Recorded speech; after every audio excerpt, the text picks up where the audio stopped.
Today we are diving into a really fascinating concept that kind of flips the whole idea of community on its head.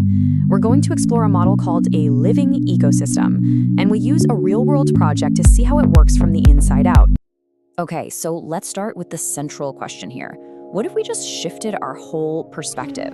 Instead of seeing a community as something to buy into, like a course or a one-off workshop, what if we started thinking of it as something that's alive, something that grows and breathes? And here's the answer this model gives us. A living ecosystem is all about continuity. The goal isn't some single, huge transformation. It's about creating a shared rhythm, embracing the fact that growth happens in cycles. It's a huge move away from just selling access to content and a big move towards creating real, ongoing belonging. So, this brings us to our case study for today, a project called Soul Speak Truth. It's built entirely around these organic, nature-based metaphors. The structure itself is meant to feel natural and intuitive, not like something rigid and manufactured. All right, so let's start right at the center of this ecosystem and really get a feel for its fundamental purpose. What's the deep intention behind all this? Right, so here's the key. It's about a progression. It's not just about finding your voice for your own personal benefit. The whole ecosystem is designed to guide someone from their inner world, from silence and healing, all the way through to expressing that voice, and then ultimately using that voice in service to others. It's a journey outward. Now, an intention that big needs a really strong framework to hold it all together. So let's take a look at the method that sits at the heart of the ecosystem. It's 7 core pillars. So at the very core of this whole thing is the Phoenix Voice method. The name itself and that image of fire, it just screams transformation. That idea of rising from the ashes completely renewed. This method is the inner path that every member of the community gets to walk. So here they are, the 7 pillars that make up the curriculum. It kicks off with silence and becoming aware of our inner wounds. Then it grounds us in our bodies with breath and voice activation. From there, you have pillars like womb-throat liberation and inner child rebirth, which are all about healing those deep-seated patterns to unlock our true expression. And this all builds towards creative soul expression, learning to set sacred boundaries, and finally stepping into spiritual voice leadership, using our voice for others. But, and this is so important, this isn't a linear checklist you just tick off. These are core principles a member can come back to anytime and any order they need. The goal is cyclical learning, not a one-and-done course. Okay, so we've got the philosophy and we've got the framework, but how does somebody actually do this? Let's get into the nitty-gritty of how this ecosystem actually functions. Well, the journey doesn't start with some massive, scary commitment. Instead, there's this really gentle entry point, a simple 3-day experience. The seedling here is just the perfect symbol for it, right? It's about planting a little seed of curiosity without the pressure of having to commit to the whole forest at once. And that first taste is built around 3 really fundamental values: awareness of yourself, creating a deep sense of safety within the group, and then finding the courage for real, authentic expression. And these aren't just topics for a slideshow. They are the lived values of the community from day one.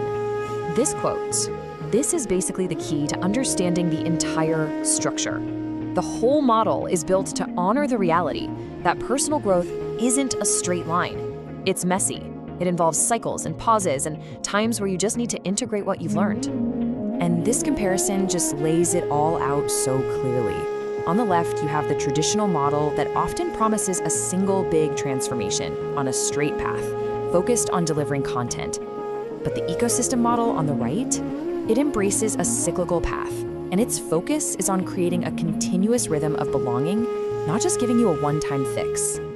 And that is why the membership model is so central to this whole thing. See, unlike a one-time course, a membership is literally built for this kind of cyclical rhythm. It structurally allows for the pauses, the moments of stepping back and then coming back when you're ready, all without that awful pressure of feeling like you're falling behind. And within that membership, a person's role naturally evolves over time. You might start out just receiving support. Then, after a while, you start contributing back to the community. And eventually, you might find yourself holding space for the newest members. It's beautiful, really.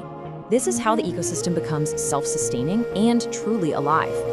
Okay, so we've seen the internal mechanics, but this project makes it really clear that the online space is a means to an end, not the end itself. So let's zoom out and look at the bigger, long-term mission. Now, this is a pretty powerful shift in thinking. The work of finding your voice, well, it hits a ceiling if it stays purely personal. At a certain point, it asks to become about connection. Voice evolves from just being about self-expression into a form of responsibility for how we show up in the world. So you can think of the online ecosystem as a kind of greenhouse. It's the safe, nurturing space where the healing and the trust and the skills can all grow. But the ultimate goal is to take those seeds and plant them out in the world, to apply them to real, grounded, everyday challenges. And we're not just talking about vague ideals here. The vision extends to some really concrete applications where this kind of work is so needed, supporting kids with their emotional literacy, helping teenagers build self-trust, creating communities of care for pregnant people, and making sure our elders feel included and heard. Every single one of these is a direct extension of that core mission, taking a healed voice and using it in service to the collective. And that brings us to our final thought.